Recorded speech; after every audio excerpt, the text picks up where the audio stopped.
Hello everybody, welcome back to the channel. I am frankly FM84 and a big thank you for joining me back here on another episode of Bello Calcio. We are currently out in Japan in the J-League. We are managing Shonan Bellmare. Before we jump into this episode, another big apology over yesterday's episode. Absolutely gutted to have missed out on our Champions League final.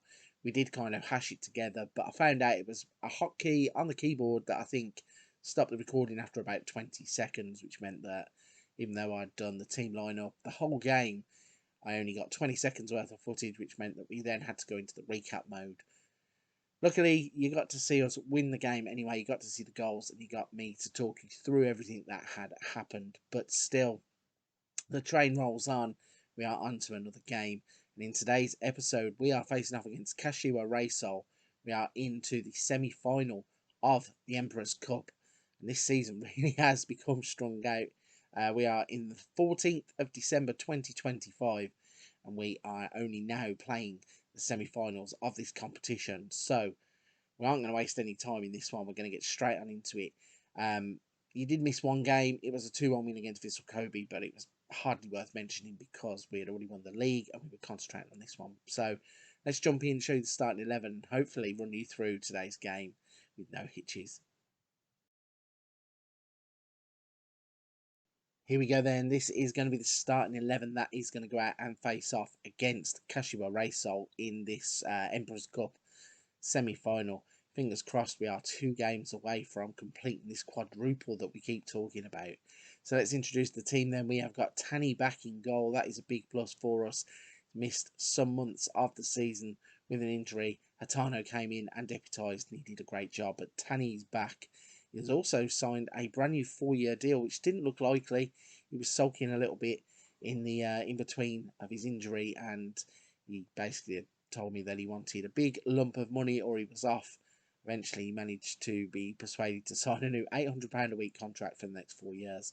So we've secured the services of our #1 goalkeeper. Right then, enough about the goalkeeper. We've got Hata, Yoshida, Hatanaka, and Butti Wongsapeng at right back. We've got Ghana in the middle in front of those in the RPM role. Praisart, Haddadi, and Rahimi. Now, I'm not sure if I've introduced Rahimi. He is another player who has come from Morocco. He's an under-23 international. He's 19 years old. How much did we steal him for? £110,000 from Wydad Casablanca. And he's a player who has been tearing it up in our under-21s. If you can see at the bottom of the screen there, he scored 44 goals in 36 appearances, 13 assists, whilst playing on the right wing. So I thought, this stage of the season, he's worth throwing in. So we're going to give him a debut. We are also playing Praisart, Haddadi, and Rahimi. So that 3 then is going to provide the ball, hopefully, to Mita and Machida, and they will go on and score the goals that will fire us to the final. So let's jump into the game and show you exactly what happens. Here we go then. The game is off and running. We are underway in this semi-final. Hopefully, the way we've been playing in the past couple of games, we've been hitting teams hard and early. But it is Reysol that have the first piece of footage where the goalkeeper just lumps it forward, lumps it to Tani, who then lumps it forward. He gives the ball back to Kashiwa Reysol. We have let them in at the back, but luckily for us, Tani is down low to make the save, turn it around for a corner. Let's see if we can defend this well. So the cross comes in. The guy gets a header at the back post. I think it was Bueno had the header. Tani has had to touch that over the crossbar. So another corner kick is going to be delivered in here. It's gone for Bueno again. Yoshida gets there before him. Now it's a leg race to see who gets the ball. They managed to get hold of it here, Kashiwa Reysol, but it's going to come to nothing on the edge of the box. So it's an untraditional slow start for us. We normally fly out the blocks and are having shots left, right, and centre. Instead, it is Kashiwa Reysol who are looking to catch us cold, I guess. However, we are now turning it up as Ghana swings a corner in. Nothing comes of it. Praisart picks it up in the middle of the park. He's turned towards the left wing. He's going to cross it into the back post where Rahimi is waiting. He has had a header that hits the top of the crossbar. That would have been some way to announce yourself to the first team to come straight in and score the opening goal of a semi-final in the Emperor's Cup. Instead, it's the top of the crossbar and has gone over. So, after a slow start, like I said, it's not like us to start really slow. We have turned it up. We've had 10 shots and 5 on target, but the closest we came was that header on top of the crossbar. Rahimi's been involved in the game. So is Haddadi. Haddadi has this cool Mohican hairstyle, like when they do the regens. I'm not too sure how it gets put together, but Haddadi's hairstyle is, you're able to pick him out from anywhere on the field. It's cool, slick, black mohawk, and he gets involved, but we cannot turn the pressure into anything because Hatta has the shot straight at the goalkeeper, and that's now 11 shots and 6 on target, but we're still not really working the goalkeeper, although Ghana plays to Machida, and that changes everything. Machida smashes the ball into the net, and here comes the referee. Says it. Machida sent the fans into raptures. Is it going to stand though? That's the question. Goal is going to stand. It's a brilliant piece of play. Ghana, in the build-up to this game, was announced as the J-League MVP. So we have tried to reward him with a brand new contract. He has a release clause of £3 million for foreign clubs. We're trying to increase that to £10 million because there are a few teams sniffing around him. Don't really want to lose him because he's been vital in the way we play our game. And those kinds of assists are vital. Trying it again here, trying to get Machida in. Can't get him in behind though. Goalkeeper gets the ball. And Kim Sung Goyu is going to kick this forward. Yoshida brings it down. Pracer is on the ball. Let's see what can he do with it. He's out wide to the left-hand side. Is he going to cross it in? He is indeed. Machida gets there at the near post in front of the goalkeeper. And the ball is somehow in the net through Tara Mita. 14th goal of the season. And this was a little bit of a strange one because it seems like the ball's stolen from the goalkeeper at the near post. Laid back into the path of Pracer. He's crossed it in and it's smashed home. We have a 2-0 lead. It looks likely we are going to be in the final of this Emperor's Cup if something silly doesn't happen. Pracer the assist. Mita with the tap in. And like I keep saying, these wonder kids that we have signed up front, I feel it's cheating a little bit. I don't know if I should have. Well, I've done it now, so it doesn't really matter. And I suppose it's not against the ethos of the game because there are certain nationalities, like we were exploiting a little bit earlier in the save anyway. There are certain nationalities that don't qualify as foreign in the J League. So it's like Thailand, Malaysia, I think Singapore, and a few other nationalities within the Asian football infrastructure that don't qualify as foreign. So at the moment, we are fully exploiting that. We have got the Thai internationals mixed in with some of the like Moroccans, so Haddadi and the other one, Rahimi. And then we've got the Japanese wonder kids that we seem to have found in Mita.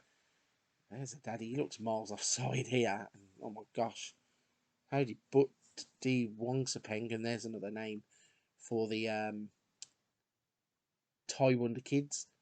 Basically, we stumbled across this before because we played as them, and the team with my custom printing here, Buriram United, are probably the biggest team in Thailand.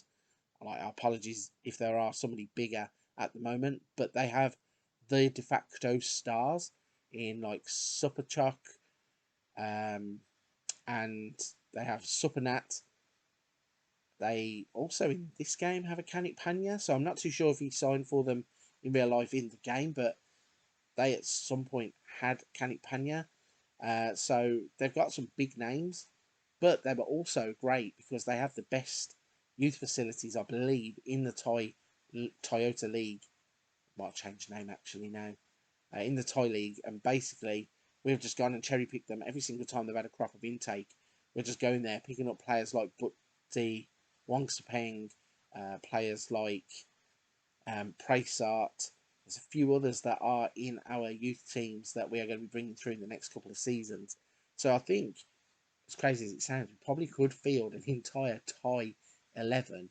I don't think I'd do it because we've got players like Mita in the team who are Japanese, and we want to be promoting the Japanese players. But I mean, here we've got Daichi Mingishi, so he can come on in place of Machida. I think this game is pretty much over, so we are going to go with him. And then we've got Nakin Buazri. He's another player who has just come through in our under-21s. He's another player that was playing some fantastic football.